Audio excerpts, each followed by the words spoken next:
The broken wings Lyra used to fly. Her world, Aelin, was a sky world. Floating cities, cloud bridges, and crystal towers that touched the stars. And Lyra, born with gravity wings, was one of the best young flyers in her people's history. Fast, graceful, brave. She was the pride of her family and her nation. But that was 10 years ago.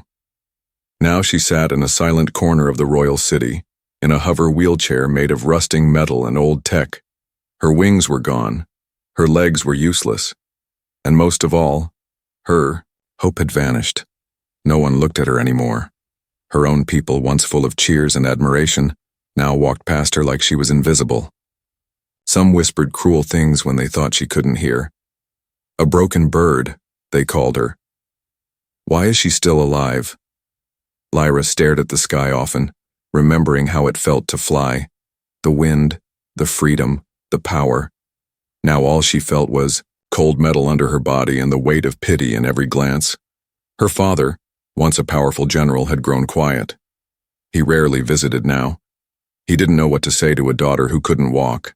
In his eyes, she had become weak, no longer worthy of her family's name. But then one day something strange happened. A ship from Earth arrived at Aelin's capital. It carried a group of humans, engineers, scientists, and diplomats, here, to build new alliances. Most aliens ignored the humans. After all, what could a young race like humanity offer? But Lyra watched them with interest from a distance, and one human noticed her. He was tall with dark hair and calm, curious eyes. He didn't wear fancy clothes or shiny medals, just a simple tool belt and gloves, his jacket full of wires and strange gadgets. His name was Jace. Jace saw her sitting by a garden fountain, her wheelchair's hover engine softly humming. He didn't walk past like the others. He stopped, looked right at her, and smiled. "Nice view," he said, pointing to the sky. "Do you miss it?" Lyra blinked, confused. Most people avoided eye contact. Why was this human talking to her like she was normal? "I used to fly," she replied softly. He didn't pity her. He didn't look away. Instead, he sat on the bench beside her and nodded. "Then you understand what freedom really means." She stared at him. "What would you know about flying?" He laughed. "Nothing. But I build things that make others fly." Jace introduced himself as a biomech engineer. He had worked on cybernetic limbs for wounded soldiers back on Earth. His passion was restoring movement, giving people their lives back. "You know," he said, tapping his tool belt, "your body isn't broken. Just paused. It can be restarted." Lyra narrowed her eyes. "Are you saying you can fix me?" "No," he said, grinning. "I'm saying you can fix yourself, with the right tools." No one had ever spoken to her like that. Not in years. Not since the accident. She should have laughed at him. She should have told him to go away. But instead, she felt something strange inside her chest. A spark. A tiny, flickering spark. Hope. The next day, Jace returned. This time he brought a small sketch pad. On it were drawings of robotic legs, smooth and flexible. They looked powerful, fast, and built for someone like her. "I made these last night," he said, placing the pad in her lap. "If you let me, I can build them for you." Lyra stared at the images. They looked like magic. But she also knew how her people would react. No one wanted to see her walk again, not with human help. It would be seen as shameful. Still, something inside her whispered, "Say yes." She met Jace's eyes. There was no pity in them, just belief. Real belief. "Why are you doing this?" she asked quietly. "Why me?" Jace smiled and stood up. "Because everyone else sees a broken girl in a chair. I see a pilot without wings. And I think it's time she got them back." And then he walked away, leaving the drawings behind. That night, Lyra didn't sleep. She stared at the stars for hours, holding the sketchpad close, and for the first time in 10 years, she wondered what it would feel like to stand again. The human with strange eyes.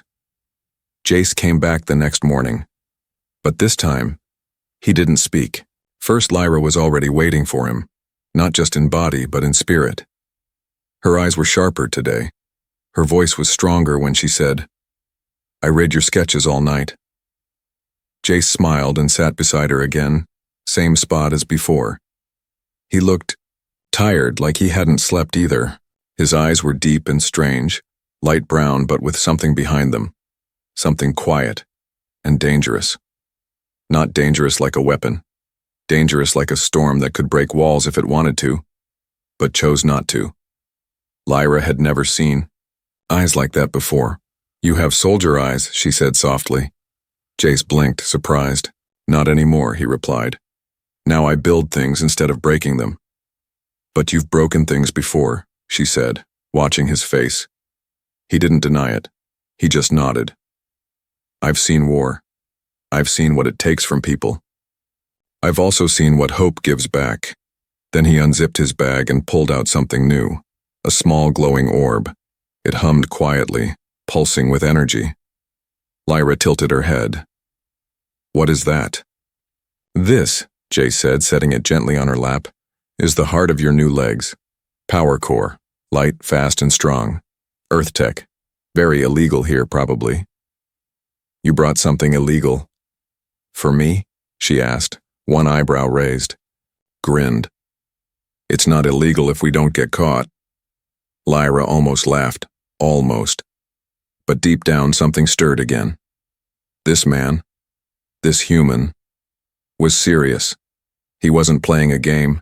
He wasn't just being kind out of pity.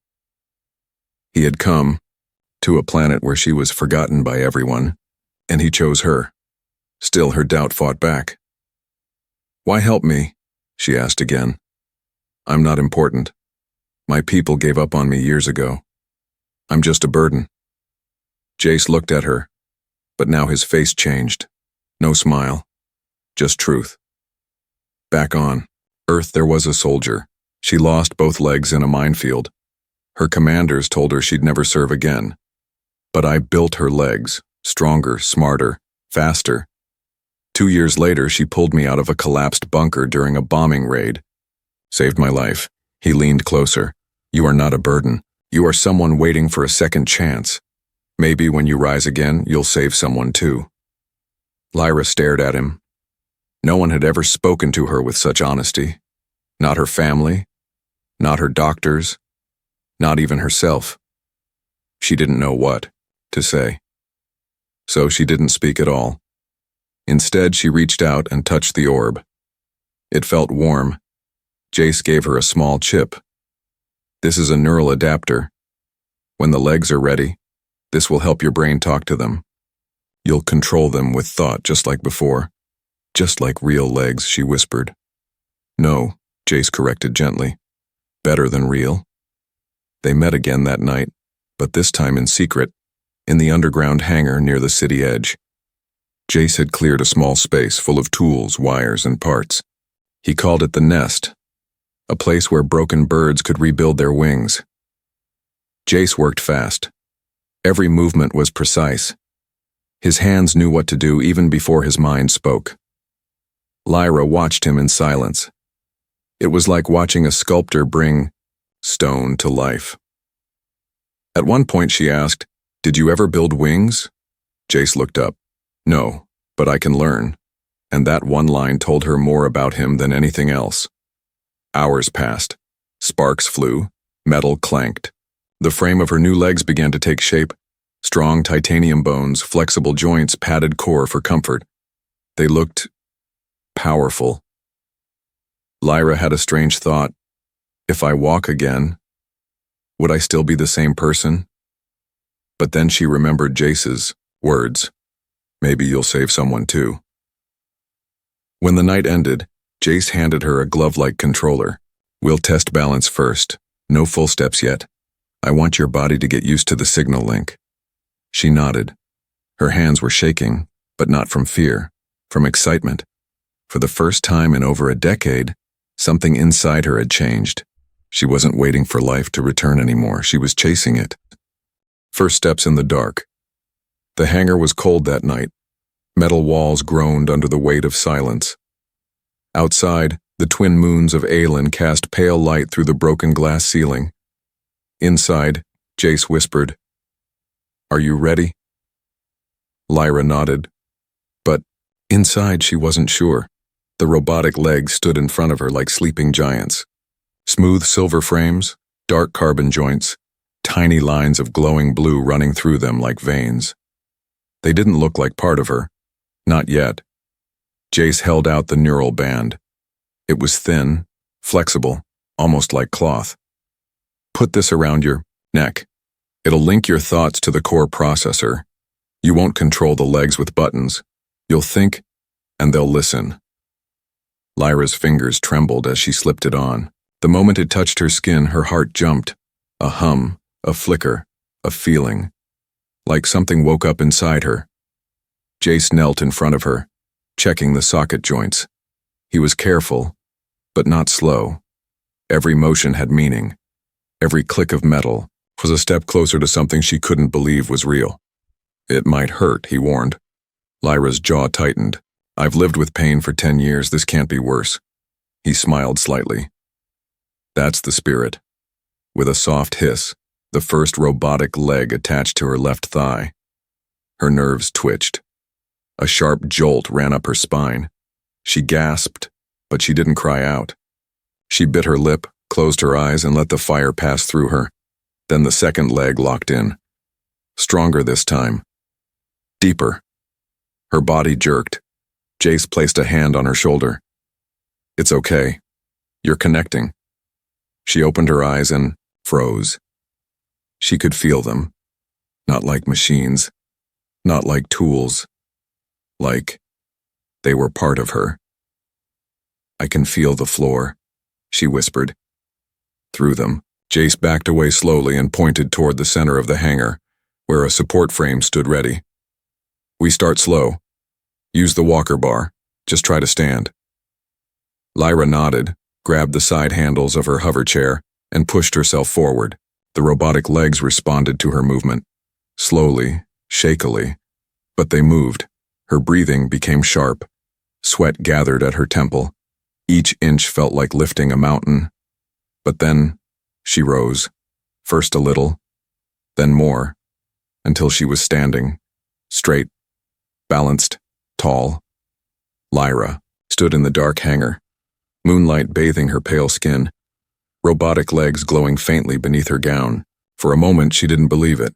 She had forgotten what standing felt like, the weight on her heels, the tension in her back, the stretch of muscle, the power in her spine.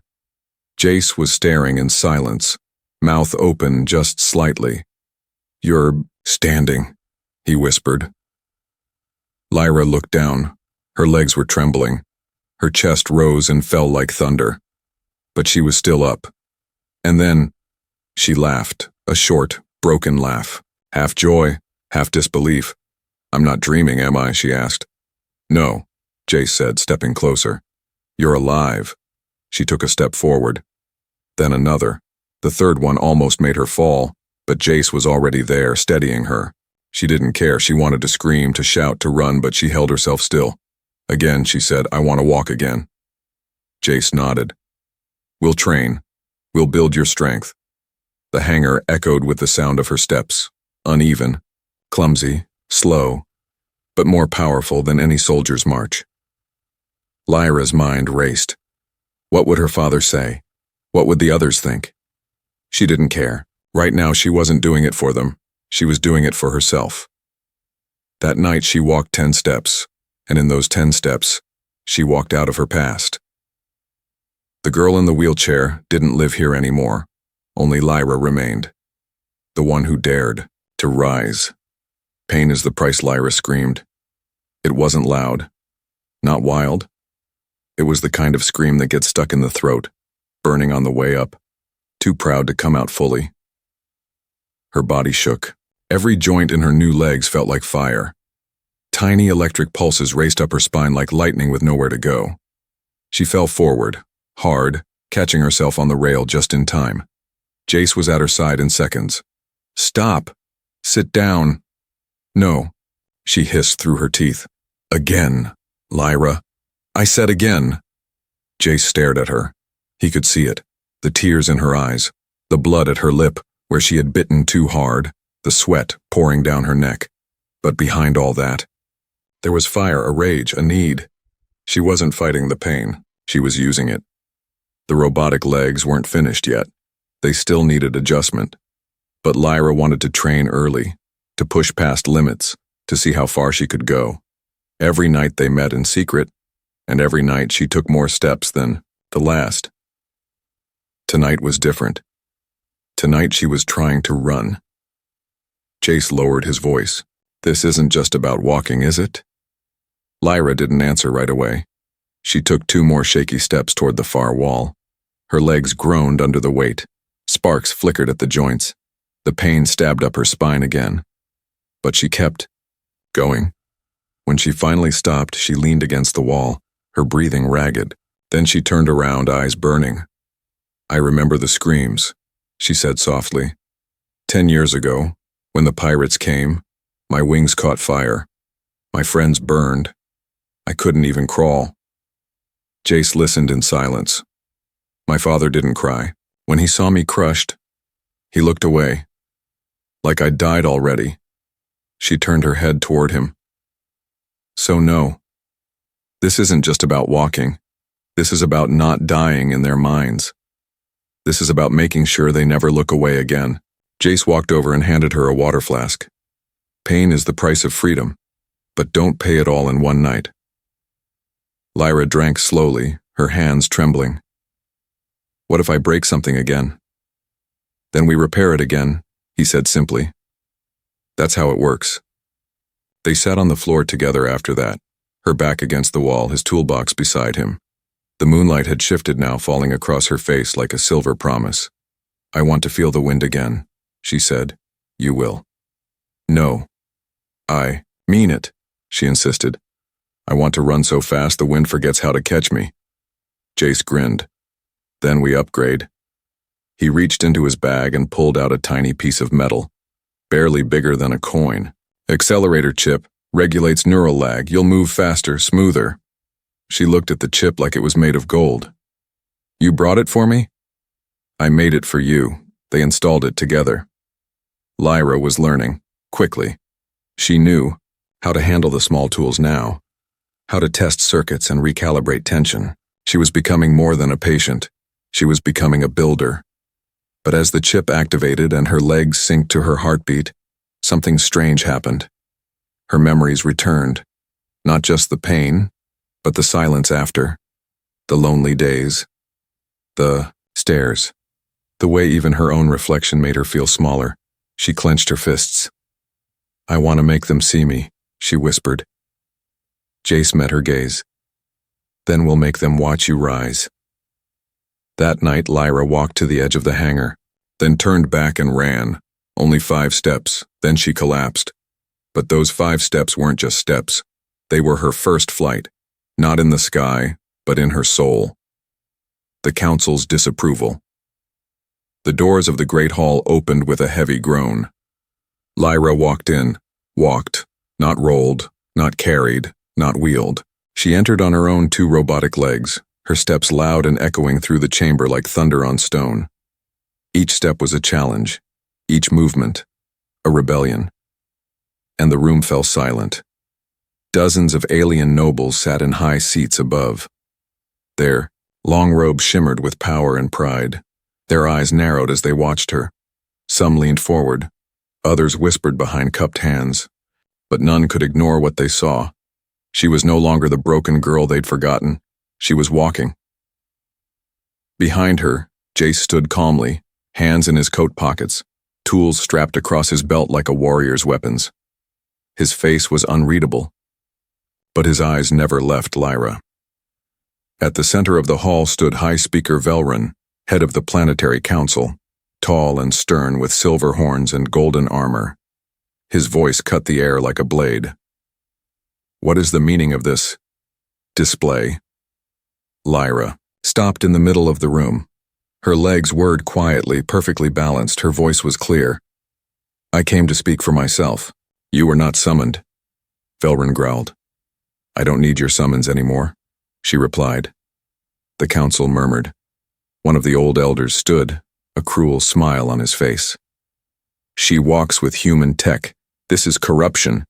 This is shame. Another, counselor hissed, it's unnatural machine legs controlled by alien wires. The child of a noble line has become a pet project of Earth's tinkers. Jace didn't flinch, but Lyra did something no one expected. She stepped forward. Then she bowed her head, not in submission, but in respect. Then lifted her eyes to the highest seat. You all say I'm shamed, she said. You say I'm corrupted, but where were you when I was broken? Where was this council when I lay dying? When I couldn't move? When even my family stopped visiting? The chamber was still. She turned slowly, facing the rows of silent leaders. You turned your backs on me. You acted like I didn't exist, because I wasn't useful anymore. Her robotic legs clicked softly as she shifted her weight. But this human, he saw me. Not as a burden, not as a memory, as a person, a fighter. Velryn's face tightened. You speak boldly, girl, but boldness does not erase law. Human interference in noble bloodlines is forbidden. Jace finally stepped forward. I didn't interfere with her bloodline, he said calmly. I helped someone stand. You don't like it because it came from us, humans. But maybe you should be asking yourselves, why you didn't help her first? Gasps echoed. Velryn slammed his staff. Silence! Lyra raised her hand. No, let him speak. Another counselor rose. She's defending him. She sides with Earth. I side with the ones who don't give up on people, Lyra said firmly. The ones who fix what others throw away. The silence that followed wasn't empty. It was heavy, uncomfortable, powerful. Velryn stepped down from his platform. He approached slowly until he stood eye to eye with Lyra. His expression was cold. You walk now. That is true. But what happens when those machines fail? When that human is gone? Lyra didn't blink. Then I'll crawl until I can stand again. But I'll never return to that chair. And I'll never bow to a council that values bloodlines over life. Velryn studied her face. Then without a word, he turned and walked away. That was it. No sentence, no punishment, but everyone in the chamber knew what had just happened. She had defied them, and won. As Lyra walked out of the great hall, her back straight and head high, people watched in silence, some with awe, some with anger, but none with pity. Outside, the wind blew gently. Jace walked beside her. You knew that might get you exiled, he said. I was already exiled, she replied. They just didn't say it out loud. He smiled. What now? She looked up at the sky. I walk farther. The sabotage. The parade ground shimmered under the twin suns. Thousands had gathered. Lyra stood behind the ceremonial gates, dressed in a silver-blue cloak, her robotic legs shining in the light. She was no longer a secret, no longer hidden in shadows. Today the whole city would see her walk, no, march, in front of the world. Crowds filled the balconies. Drones floated above. Newscasters whispered about the rebirth of the fallen daughter. Jace stood nearby, arms crossed, nervous but proud. She'll be fine, he told himself. But in the crowd, hidden among the engineers, stood a man named Vorn. He was an alien tech master and jealous. Once assigned to Lyra's medical team, he'd begged to restore her years ago. But the council refused, saying she was beyond saving. Now a human had succeeded, and Vorn was humiliated. He watched Jace carefully and tapped the control, stick hidden in his sleeve. The parade began. Lyra stepped forward onto the sky bridge, a platform suspended high above the plaza. Every step echoed through the speaker systems. Her legs moved smoothly. Every motion was strong, graceful, almost like dancing. People gasped, some cheered. Even her father, standing on a nearby balcony, had to place a hand over his heart. But then, it happened. On her next step, her right leg jerked, not slightly, violently. The joint snapped sideways. Sparks flew. The crowd went silent. Lyra stumbled. The next step collapsed entirely. Her left leg locked mid-motion. A loud grinding noise echoed as metal buckled. She fell, hard, on the sky bridge. Her hands hit the metal. Her knees screamed. Her head nearly struck the rail. Gasps and murmurs rose like a wave. Someone shouted, "The human's machine failed!" A voice in the crowd screamed, "She's a danger!" From the sidelines, Jace's face went pale. He knew that failure wasn't natural. He pushed through guards, ran up the emergency ladder, and leapt onto the sky bridge. Lyra gritted her teeth, face burning with pain, but not just physical. Humiliation cut deeper than any wound. "I can't move," she whispered. There, locked. Jace was already on his knees beside her, fingers working fast. He opened the leg panels, bypassed the locks, and checked the core unit. "Sabotage," he hissed. "Someone rewired your stabilizer. This was planned." Her eyes went wide. "Who?" "Later," he said, tools flying. "Right now we fight." Back. Wires sparked. The panel hissed. He bypassed the damaged chip, installed an emergency patch, and overrode the shutdown code. The process should have taken an hour. Jace did it in 3 minutes.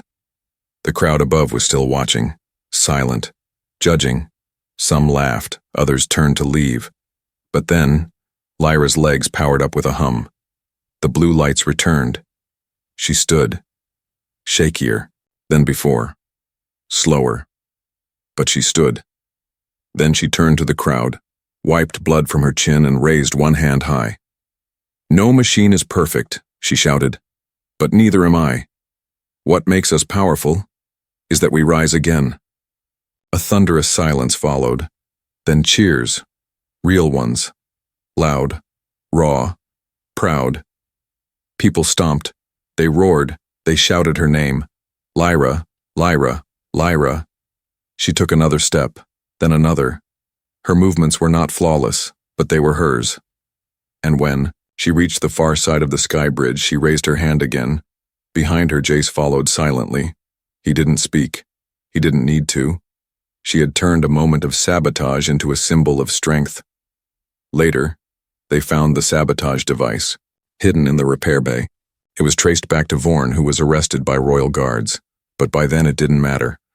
Lyra had already won.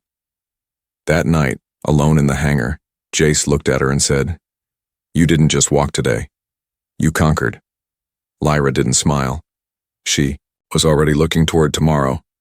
"I don't want to be a symbol," she said. "I want to change everything, walking into a new future." A month passed. Lyra was no longer just a girl who had fallen and risen again. She was a movement. Across Aelin and beyond, disabled citizens, once hidden, ignored, or abandoned, came forward. They carried broken limbs, shattered hopes, silent pain. But now they also carried something new. Courage. They called her Skywalker. Not because she flew, but because she walked where others had fallen.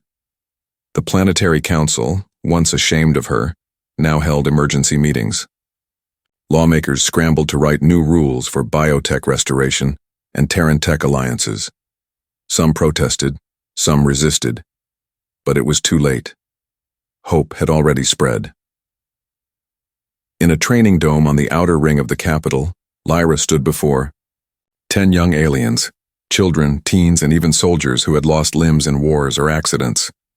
Each wore a brace, a chip, or part of a prototype leg, and Lyra walked among them, not as a leader, but as one of them. "Your body didn't betray you," she told them. "It just paused. Now we press play again." Beside her, Jace had opened a school, Project Rise. It wasn't just about fixing bodies, it was about teaching minds to never give up again. He no longer worked alone. He had students now, alien engineers, volunteers from Earth, and even an AI assistant that Lyra had named Sparks. Each week, Lyra improved her own legs too. She could now sprint, jump, kneel, and even dance. A slow, graceful dance she called the memory of flight. But not everyone was celebrating. One night, as she walked along the edge of the city's highest spire, her father appeared beside her, silent, stiff in his military cloak. For a long time, they said nothing. Then he spoke. You shamed the council. She didn't look at him. They were already ashamed. I just made it visible. You gave our enemies something to laugh at. She turned. Her voice was steady. No, I gave our people something to stand for. He looked at her robotic legs, then back at her eyes. I don't understand you. You don't need to, she said. You just need to stop hiding me. He didn't answer. But before leaving, he placed a medal in her hand, a quiet symbol. It was the family crest. He hadn't given it to her even before the accident. Now, finally, he had. Later that week, a surprise transmission arrived. It was from the Galactic Alliance, an invitation for Lyra and Jace to speak at the Unity Summit on Earth. The message said, "We seek the voice of change. We believe it speaks through her legs and his hands." Jace turned to her. You ready for another world? Lyra smirked. I've already crossed one. The ship took off a day later. As Aelin faded behind them, Lyra stood at the window, watching the stars streak past. She whispered softly, They said I'd never fly again. Jace, tightening a bolt in her leg armor, replied, They were wrong. No, she said, smiling now. They were right. I didn't fly again. She turned toward him, eyes glowing. I became something greater. I became the reason others will fly.